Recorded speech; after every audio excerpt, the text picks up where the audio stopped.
that you're breathing. Just shift your attention to your breathing as often as you can will, number one, make you breathe more deeply, and just on a simple physical level, just oxygenate your body and improve your metabolism immeasurably. But it will shift your focus away from thank you, Zan. Of course, we are Buddhas, exactly. So become aware of your breathing, and then this corporal or body awareness, this awareness of your inner body. You know, how many of you are aware of the presence of your hands? You know, when you're involved in doing something. Most of the time, the only awareness we have of our bodies is when one or more parts are in pain and our attention is called to them. But otherwise, you know, are you aware of the presence of your head sitting on top of your shoulders? Okay, Bunny, in another Dharma talk, I work on, those of you who've been here before know that I take an integral view, and so we talk about different techniques that develop the body, the mind, the spirit, and the emotional or shadow side, so that we hit all the four major modalities of consciousness.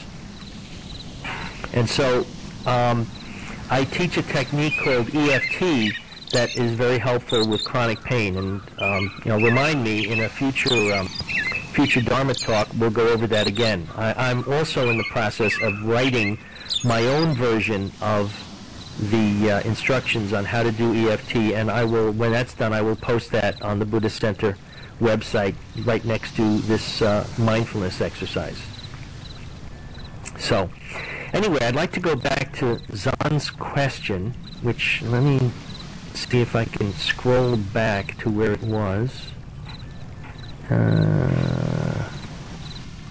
Unless you want to ask it again, Zan. Let me see. Doesn't the mind always focus on some particular area and ignore the rest? The ego mind is what tries to always focus on thoughts, concepts, judgments, negative emotions, and this idea of attachment. But your true mind, your true nature, is infinite. It's focused on everything because it is everything. It is connected with all that is. So what we're doing with any kind of spiritual exercise is training or trying to get the ego mind to relax so that it doesn't focus on the thoughts, the concepts, all the separatist things that occupy our consciousness, and start to experience that sense of connectedness which you all experienced when we did that exercise at the beginning. All you need to do is shift your mind away from the thoughts. As I like to say, thoughts are great servants but bad masters. You know, thoughts are tools, but we allow them to be the bosses, and we allow them to beat us over the head with them. And we forget that they're just thoughts, that they have no particular meaning other than the meaning that we give to them, other than the reactions that we give to them. Does that make sense?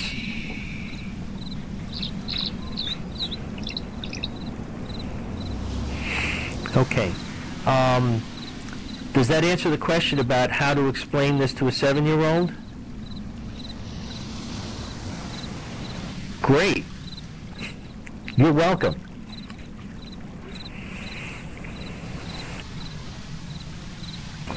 Yeah, it's really, really very simple.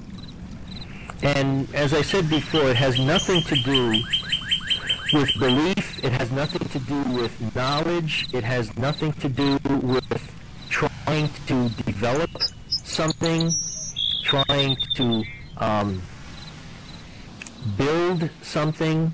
It's not like practicing to learn how to play a musical instrument or practicing to play some sport.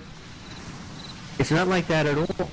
It's just learning how to control our attention so that we pay attention to the things that really matter, which is our present moment experience, our breathing, and our body awareness, our inner body, our energy body, and shift the attention away from thought-dominated consciousness, which is exactly the cause of all the suffering and the misery that we experience in the daily course of our lives.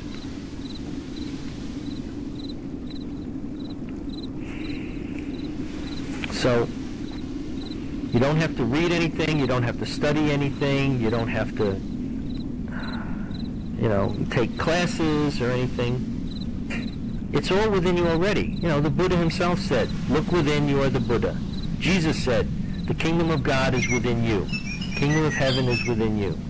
It's already there. I don't have any answers that you don't have.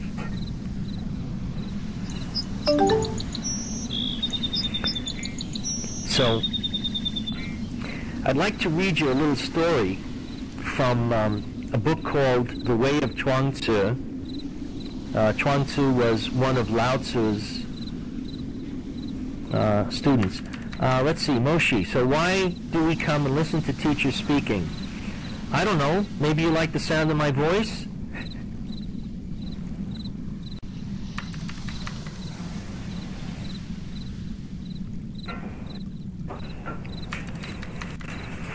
No, seriously.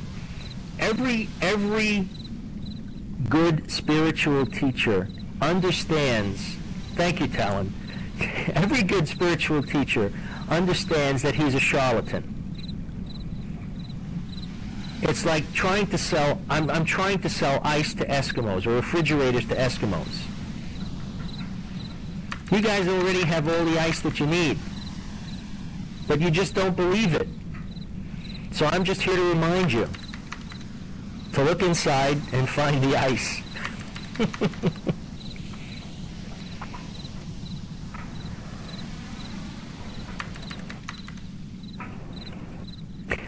Okay, question? Okay, Era.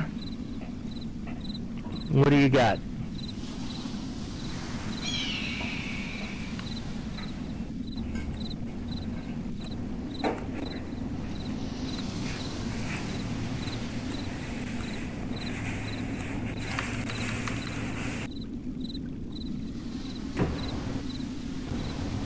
Okay.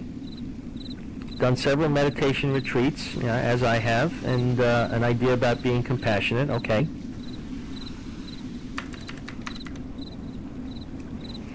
Used ones.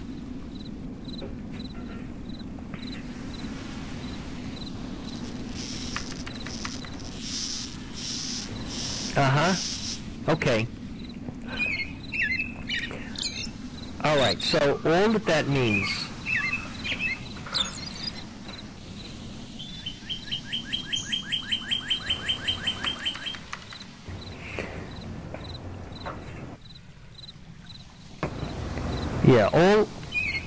all that means is that there's still a number of attachments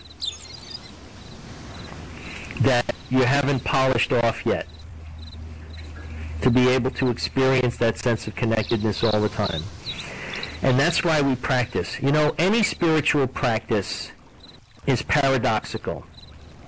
Did anybody here read The Power of Now, Eckhart Tolle? And there's probably nobody here who hasn't read it. It's one of the best spiritual books to come out of the last decade. Okay, so, and he says, and I agree, that ultimately every method, every technique, every practice must be transcended. Because just the idea of practicing, of doing a technique, creates time